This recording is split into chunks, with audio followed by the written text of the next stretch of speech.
कैसा हराया हे शब्द ठाण्यातल्या मुंब्र्यातील उमटले आणि रातोरात ते महाराष्ट्राच्या कानाकोपऱ्यात पोहोचले. जितेंद्र आव्हाडासारख्या मातबर नेत्याला थेट आव्हान देणारी ही तरुण नगरसेविका म्हणजे सहर शेख. पण आज त्या सहर शेख समोर एक वेगळाच प्रश्न उभा आहे. आता प्रश्न हराया किंवा जिताया याचा नाही, प्रश्न आहे तो खुर्ची वाचवायची की जाऊ द्यायची याचा.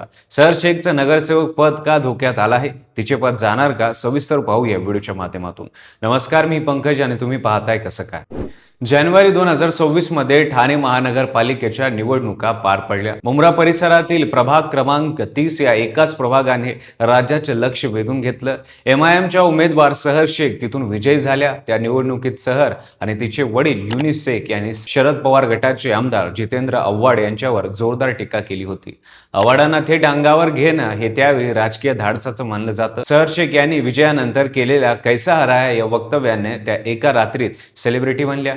मीडियामध्ये चर्चा, सोशल मीडियावर व्हायरल व्हिडिओ आणि राजकीय वर्तुळात एका नव्या चेहऱ्याची एंट्री. पण हा विजय खरोखर होता का? आता प्रश्न अनेकांना पडू लागला आहे. हे प्रकरण सुरू होतं उत्तर प्रदेशातल्या गाझियाबाद मधून. सहर शेख यांचे वडील युनिस इक्बाल शेख हे मूळचे गाझियाबादचे रहिवासी.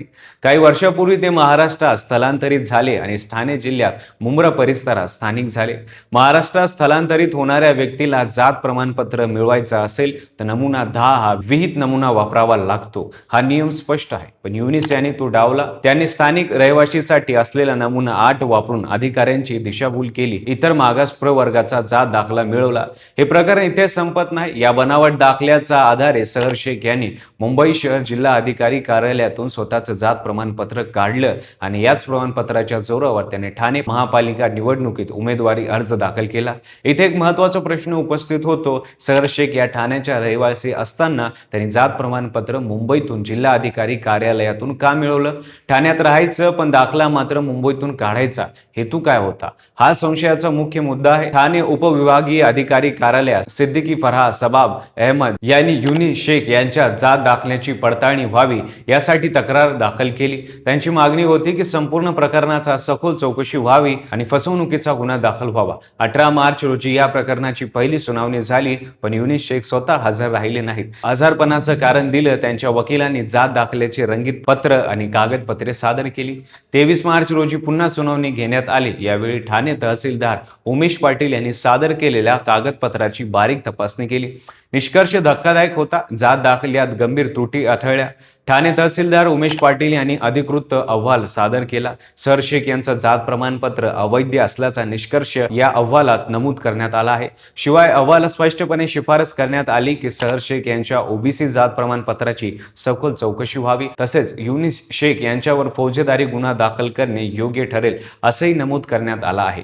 एकट्या सहर शेख यांची नव्हे तर बाप लेकांनी मिळून तब्बल 4 महत्त्वाच्या शासकीय संस्थांना गंडवण्याचा आरोप आता अधिकृतरित्या नोंदवला गेला आहे. या 4 संस्था होत्या राजकीय निवडणूक आयोग, ठाणे उपविभागीय अधिकारी कार्यालय, मुंबई शहर जिल्हा अधिकारी कार्यालय आणि मुंबई शहर जात प्रमाणपत्र पडताळणी समिती. कैसा हराया म्हणणाऱ्या सहर शेखवर आता राज्य यंत्रणेनं उलट प्रश्न विचारलाय. हे जात प्रमाणपत्र कसं मिळवलं? सध्याची स्थिती अत्यंत नाजूक आहे. ठाणे तहसीलदारांचा अहवाल वरिष्ठ अधिकाऱ्यांकडे सादर केला जात आहे. जर जात प्रमाणपत्र अंतिमतः अवैध ठरलं तर सहर शेख यांच्या निवडणुकीसाठी अपात्र ठरता. याचा थेट अर्थ असा की त्यांचं नगरसेवक पद रद्द होऊ शकतं. या प्रमाणात सहर शेख आणि युनिस शेख यांना संपर्क करण्याचा प्रयत्न केला, मात्र दोघेही अद्याप कोणतीही अधिकृत प्रतिक्रिया दिलेली नाही. दुसरीकडे राजकीय वर्तुळात हे प्रकरण वेगाने चर्चेत आलं आहे. ज्या जितेंद्र आव्हाडांना सहर शेख यांनी थेट आव्हान दिलं होतं, त्यांच्या समर्थकांकडून या घडामोडीकडे बारकाईने लक्ष दिले जात आहे. मुंब्र्यातील राजकारण पुन्हा एकदा चर्चेच्या केंद्रस्थानी आलं आहे. पुढे काय होईल याचा निर्णय न्यायिक आणि प्रशासकीय प्रक्रियेवर अवलंबून आहे. सहर शेख न्यायालयात दाद मागणार का की शांत बसणार हे अजून स्पष्ट नाही.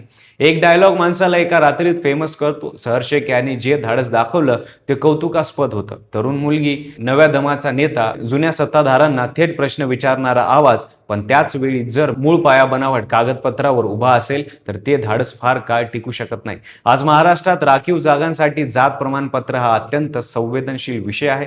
ज्यांना खरोखर या आरक्षणाचा हक्क आहे, ज्यांच्या त्यांच्यावर अन्याय होतो जेव्हा कोणी बनावट मार्गाने त्या जागा मिळवतं. प्रश्न फक्त सर शेखचा नाही, प्रश्न आहे यंत्रणेचा.